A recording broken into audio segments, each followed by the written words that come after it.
This is my Physics 2211 Lab 4 by Lachlan Bovins.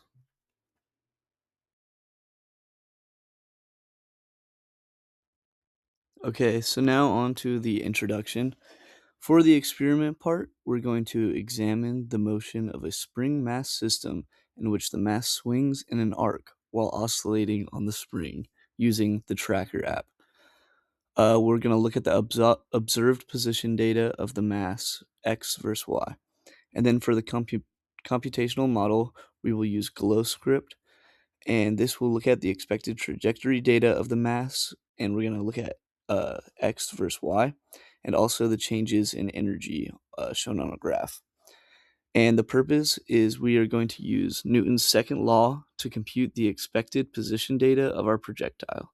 We're going to compare the observed versus expected position plots, and then we're going to use the energy principle to compute changes in energy throughout our model.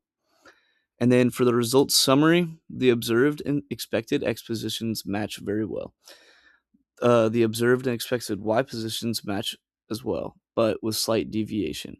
Our system's total change in energy remains zero, demonstrating the energy principle is satisfied by our model and energy is maintained. So next, onto the physics principles we used.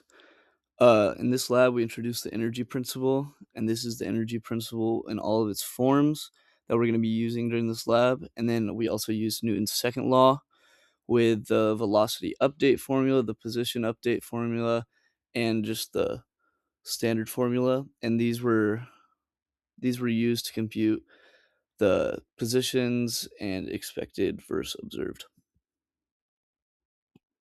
So now on to the experiment. In the experiment, we have a mass swinging in an arc while oscillating on a spring. And for the system, we have the mass plus the spring plus the earth. And for the surroundings, we have nothing. So keep in mind during this, that means energy is going to be equal to zero since we are assuming no air resistance or anything else.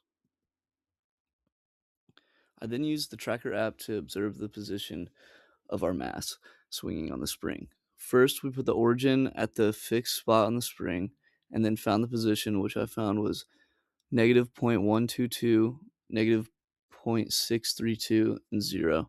And the time was 0. And for each time step in between points we plotted was 0.095 seconds, and the mass is 0.402, and the spring stiffness is 6.83 newtons per meter. So now on to the computational models. I took the initial conditions that we picked up in Tracker, and I used the object's mass and the initial position, and I found the initial velocity by doing the initial position or I did the change in position of the first few points over the change in time, and I was able to calculate the initial velocity, and that was my starting point. So first, in the picture on the left, I specified what L was and for the ball position, and found the L hat, and lastly found S, which is the stretch or squish. Then I set up the parameters for all the energies, first being the kinetic energy, then the gravitational potential energy from the Earth, and then the potential energy from the spring. And I used the total energy E, and I set it equal to all of those three energies added up. And we're using the assumption that there's no air resistance acting on our mass during this experiment.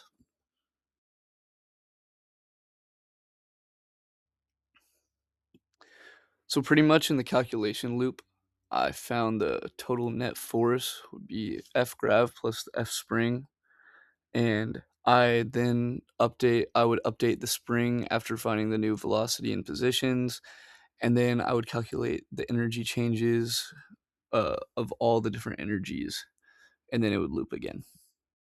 So now onto the observed versus expected for the x position versus time and y position versus time. The x position versus time uh, they both held up to what was expected, and they're very similar, but the y position versus time is kind of off from the observed. And in conclusion, is the energy principle satisfied, yes, the total energy remains zero because there are no external forces acting on our system. And as you can see with the orange line, this stays true throughout our observed data. And for the oscillation periods of x and y, choosing different directions to calculate period produces different spring constants, which will change the computational